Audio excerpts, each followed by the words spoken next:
bi jox ko majorité pour que mu mun a voter projet yooyu ak programme yooyu nga xam ne gouvernement bi tëral na ko mu jëm ci ndaw ñi loolu mooy moom mooy deuxième point. Troisième bi mooy aussi gouvernement bi lépp li nga xam ne moo jëm ci ndaw yi fas yéene na ci defaat ay yeneen jéego yu rëy li ëpp lu mu ci defagum soo jëlee par exemple li wàllum sport lu ñu ci def ci investissement te loolu sport pour jeunes yi la nara dem incha allah coupe du monde di rêver nag pour jëli ndam jooju nag na ñëpp ne amiin na ñëpp tàccu loolu ndaxte loolu mooy li nga xam ne tam dina gën a améliorer situation ndaw ñi parce que sport tam ci la bokk loolu mooy bëggal xol yi war na jox tam liggéey pour yenn ndaw ñi war na tax aussi sunu ndaw ñi gën a mun a intéressé wu ci football boobu investir ci ndax ñu mun a am ay talent am ay plusieurs Sadio Mané am ay yeneen Kalidou et cetera loolu mooy li nga xam ne bokk na ci raison yoo xam ne war nañu votel sunu programme bi votel donc mouvance Benno Bokk Yaakaar wax ngeen ci li nga xam ne am na solo mooy question boobu jëm ci prix yi njëg yi nu mu yokkee wax naa ko ci sama présentation gouvernement bi jël na ay jéego yu rëy pour que prix yi ñu mun ko bloquer mais état bi nag yemul ci loolu ndaxte li nga xam ne moo tax prix yi yokk mooy guerre bi nga xam ne am na fële ca Russie na fële ca Ukraine te président dox na ci ay jéego dem na ba foofu pour waxtaan ak ñoom question bu mu njëkk a laaj wala message bu mu njëkk a jox le président Poutine ñu bëri dañuy xalaat nay affaire libérer les céréales yi nekk Ukraine ak nangam président message bu mu ko njëkk a jox mooy nan def tout ba guerre bi ñu arrêté ko loolu mooy premier message et c'est ça la vérité yemuñu ci loolu guerre bi tam même su doon continuer ñaanuñ ko plaidoyer bi président def ñun ministre yi di ko def barki démboo Njaay laa nekkoon Bali fële ci Indonésie plaidoyer bi président def ne même su dee dund gi ak engrais yi kenn sanctionné wu ko ñi nga xam ne ñooy acteurs yi buñ leen sanctionné ba nga xam ne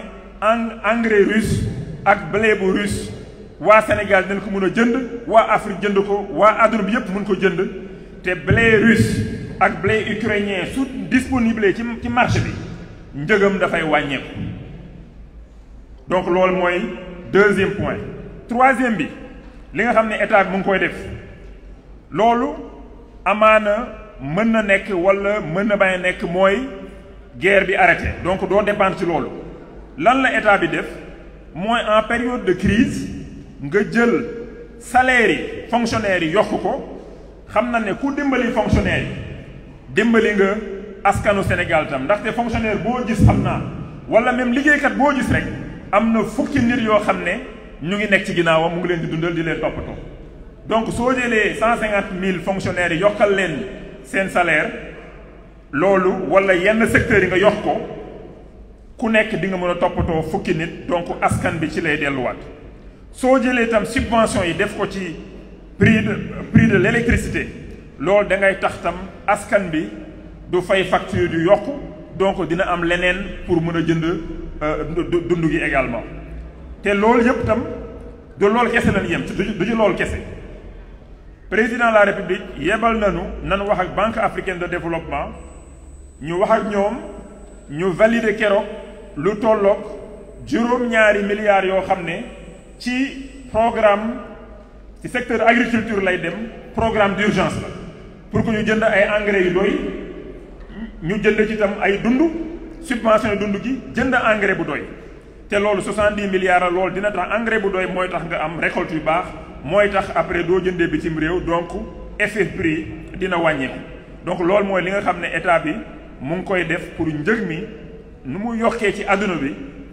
waa Sénégal bañ ko yëg boo xam ne daf leen di gaañ ba pare nag waxoon naa ko sànq mooy li nga xam ne moo jëm ci cash transfert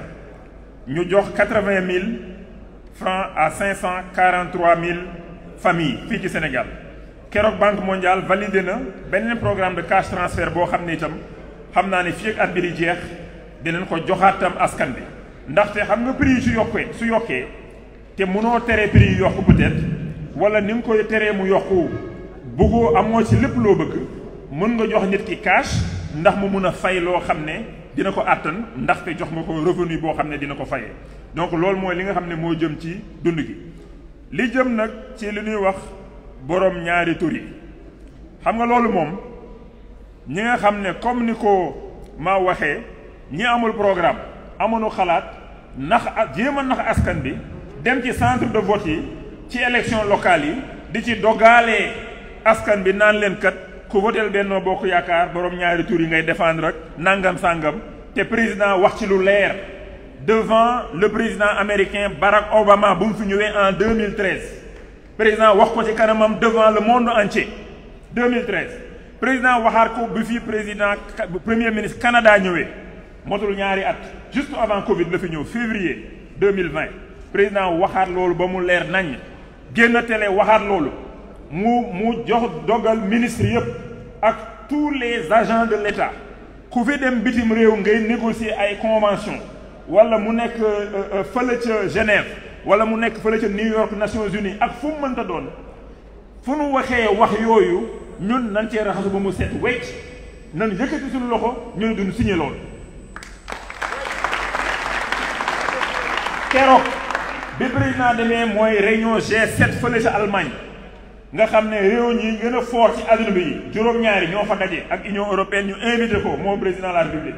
bi gars yi def seen communiqué nangam sangam moom def leen ne communiqué boo xam ne loolu def ci am défendre yooyu da ci am ñun Sénégal duñ ko signé duñ ci ànd mu ànd ci rek ak Indonésie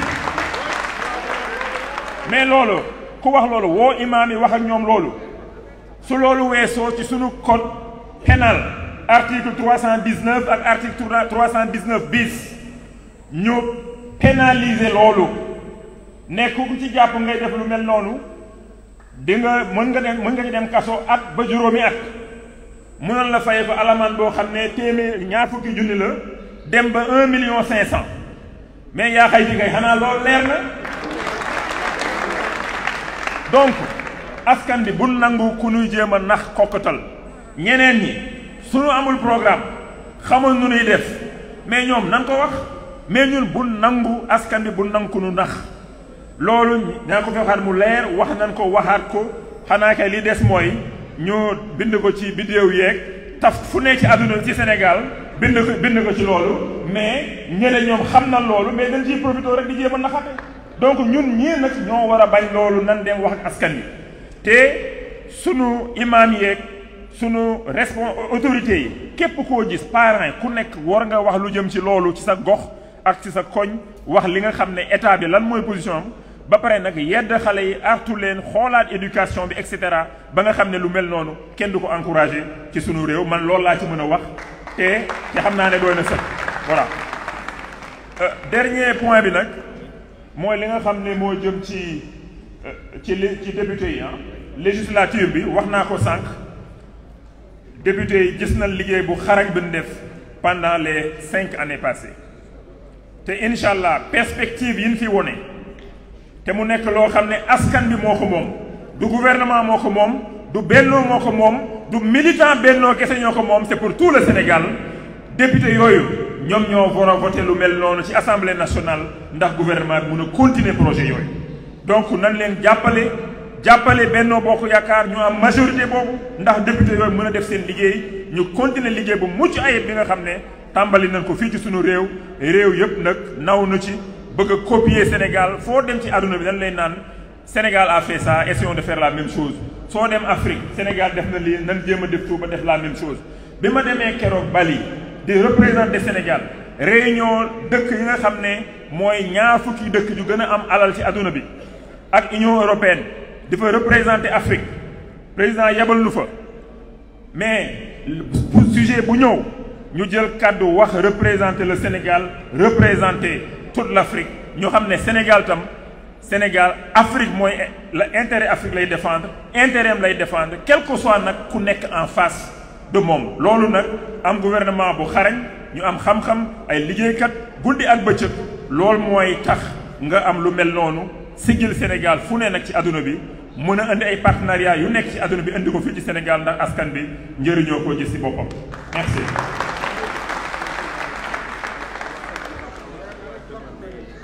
Merci. Merci beaucoup, Monsieur le ministre. On va demander un message en résumé en français. Mais auparavant, je vais inviter Khalil Sek. Il y a un investi,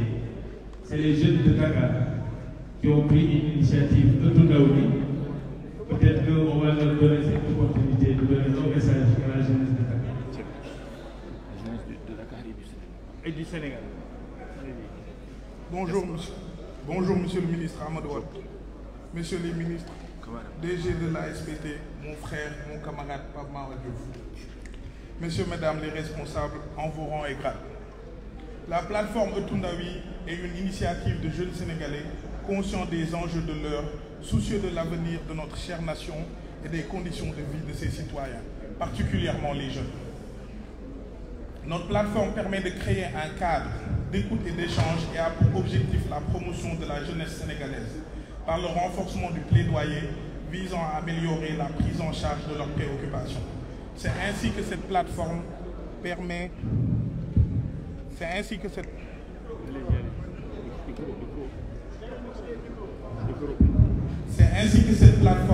aux jeunes de saisir les opportunités qui leur sont offertes par les services publics, les structures d'emploi, de financement et d'orientation comme le FONGIP et le Pôle emploi. C'est un concept qui vient en contribution à la campagne électorale de Dakar. Lors de la journée de lancement de Toundaoui, nous avons vu la participation de 1000 jeunes. Nous avons pu enregistrer 733 demandes avec la collaboration des services du Pôle emploi du département de Dakar et du FONGIP. 252 demandes de formation professionnelle longue durée, 132 demandes de formation professionnelle courte durée, CPS,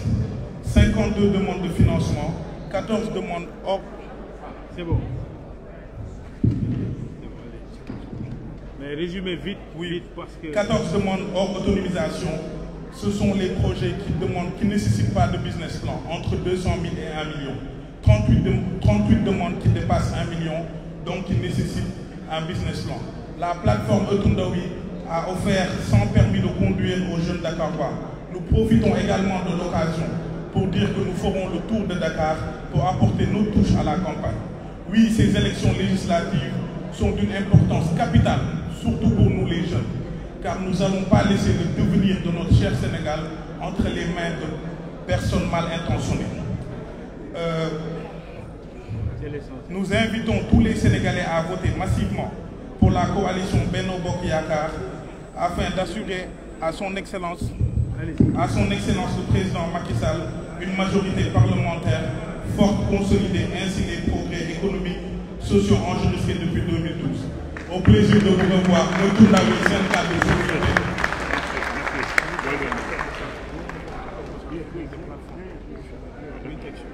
Un rapide résumé en français, c'est pour qu'on puisse le prendre au journal. Voilà, ok, d'accord, ok. Voilà, mesdames et messieurs les membres de la presse, chers camarades, chers compatriotes sénégalais, chers compatriotes qui nous regardent ici au Sénégal ou depuis l'étranger. Vous venez donc d'assister à la présentation donc au programme de la majorité présidentielle, le programme de Benno Bokk Yakaar pour les 5 prochaines années. Nous avons d'abord passé en revue le bilan durant les 7 dernières années, donc depuis 2014, avec l'avènement du plan Sénégal émergent. Comme vous l'avez vu, nous avons montré la trajectoire de croissance de notre pays, avec une croissance économique en moyenne de 6%, donc durant, je dirais, les années jusqu'à l'année de la Covid en 2020, 6% en moyenne, avec une croissance de 1,3%, donc durant une année de Covid, au moment où le monde entier était en récession. Avec le programme de résilience économique et sociale, avec les investissements que le gouvernement a fait donc, dans l'agriculture par exemple, nous avons pu éviter la récession. Avec le PAP 2A, nous avons lancé donc, les travaux pour la relance de notre économie et c'est pourquoi en 2021, nous avons eu 6,1% de croissance. La croissance seule n'est pas l'objectif du gouvernement. la croissance et avec la création d'emplois. Nous l'avons montré, ces 500 000 emplois qui sont créés durant les 5 dernières années, donc de la législature, mais également la croissance nous a permis de mobiliser des ressources internes et externes pour financer donc les projets d'infrastructures majeurs, financer également les projets sociaux. Ainsi, grâce à la croissance économique, nous avons pu donc financer tous ces différents projets. Et parmi les projets phares que je retiens, c'est le train express régional. Nous avons vu par exemple que les populations, en particulier dans le département de Keur-Massar, qui se levaient à 5 h du matin pour aller en ville, aujourd'hui, à 8 h, elles prennent le train et à 8h30, elles sont à Dakar et 18 h, elles sont à la maison. Ça, c'est grâce au train express régional. Nous avons vu également les investissements massifs dans les routes, dans les autoroutes, dans les ponts. Le pont de la Sénégambie, par exemple, le pont de Foundiougne. Toutes ces infrastructures permettent d'alléger la pénibilité pour les populations, permettent également de rendre notre économie plus compétitive.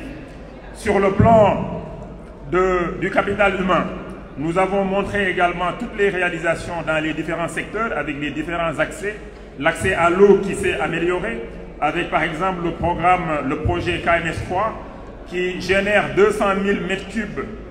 d'eau par jour pour 1,3 million de personnes au Sénégal. C'est parmi les infrastructures majeures donc, qui permettent d'améliorer les conditions de vie. L'accès à l'électricité.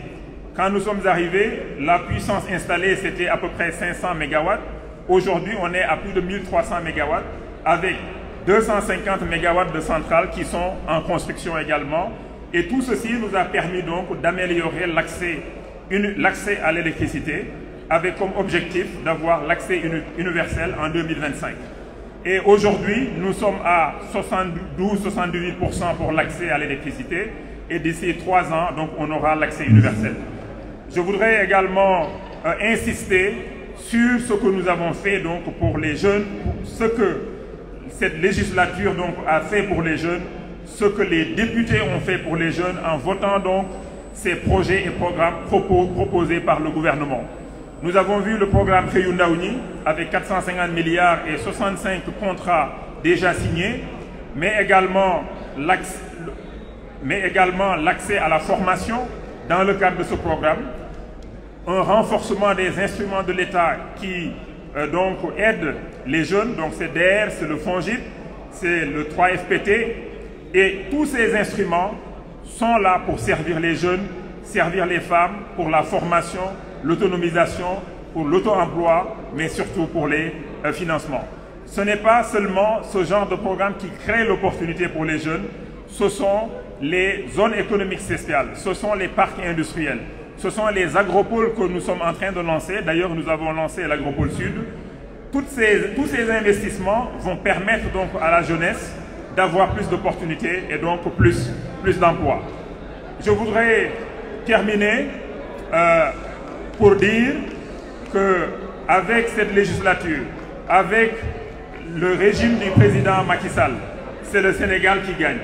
C'est le Sénégal qui a gagné, c'est le Sénégal qui a la Coupe d'Afrique, c'est le Sénégal qui rêve de gagner la Coupe du Monde. Merci.